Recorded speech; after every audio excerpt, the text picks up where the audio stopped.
Okay, everybody, we are here. We are with the wonderful and talented Joe. Joe, how are you feeling today?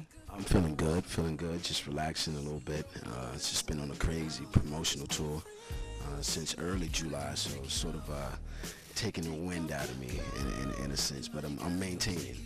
You know, it's only one person, and it's like they got a schedule from here to yonder. But other than that, 15 years is very strong in the music industry. My first album came out in 1993. And here we are, 2008, man. It's a long time. Got a new album that I finished this year as well. It's a completely different feel. It's all live music. I wrote and produced every song, and also I played most of the instruments on the album. So it's called Joe's Signature. And I put 5 snippets on the New Man album, which is out now.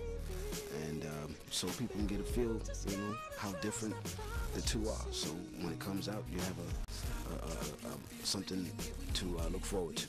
Right, and so since you've been out a little over 15 years, how has your life changed personally and professionally since then to now? Well, personally, I'm able to provide a certain lifestyle. And for me, for 15 years now, it's sort of changed now into me being more of a business-minded person. Now I'm a CEO. I own my own label, 563 Music. I partnered up with Keto Entertainment group. So, it's becoming more of an entrepreneur. Just sort of being more reserved at certain times, picking your spots. When it comes to an independent label, so it's sort of a lot of different work you got to put in. You have to put your own money up. You have to pay for your own videos and your photo shoots, your album. Everything is pretty much on you, but you get to control the budget. And I like being a CEO and a different sort of entrepreneur, what controls my own destiny, really, at this point. I'm very excited about your performance coming up, knowing that you are one of my favorite R&B singers of all time.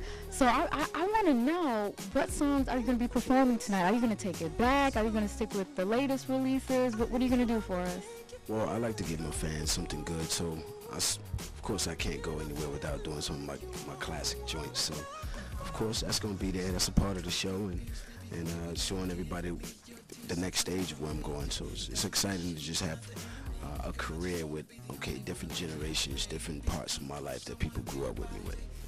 I've done a lot of work with a lot of people in the past as far as collaborating. I mean, I think that's what a lot of fans like to see, 2 of their favorite artists get together, or 3 of their favorite artists, working with Mariah and G Unit and Big Pun, over the years. It's been sort of, help to keep me out there in the sort of different markets, because had not been for Mariah, maybe I wouldn't have been on the pop side. Or had not been for Mystical and Fat Joe and Pun and all those, I probably wouldn't be on the hip-hop side. But at the same time, I think they understand my business, my work, and my lane, what I try to do in the music industry, and they got respect for that. I mean, it's great energy working with Mariah. She showed me something that I never seen before, the superstar side, where instead of flying G5s, we flew 757s,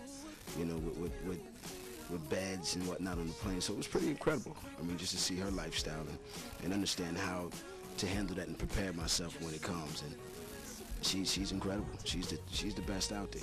What type of songs can we expect on this album? Well, it's still for the ladies. I mean, it's definitely still for the ladies. It's an album I believe that women are ultimately gonna love. It says a lot of the good stuff, all the right things, and I've always been a fan and inspired by women, so when I write about it, it comes from someplace genuine. What I love about the album is how honest and how genuine the record is. I'm trying to keep it at a certain pace, but I also take it to the next level.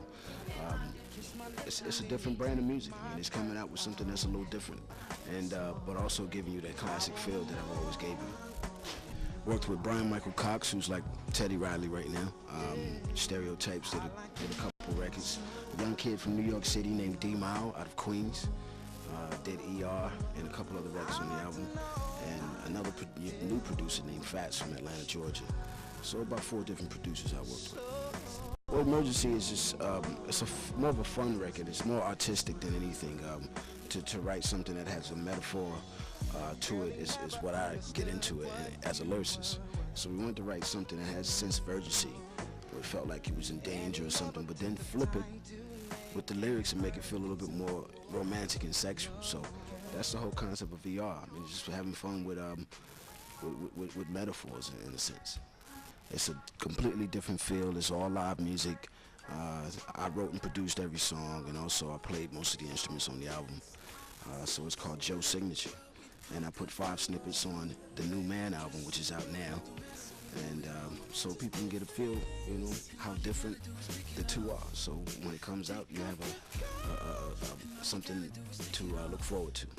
I play guitar, I play piano, and I play drums. I was just talking to your manager, Ish, over here, and he was telling me that you're headed overseas. How was that like? How was the transition from leaving the States into going overseas? How was that like?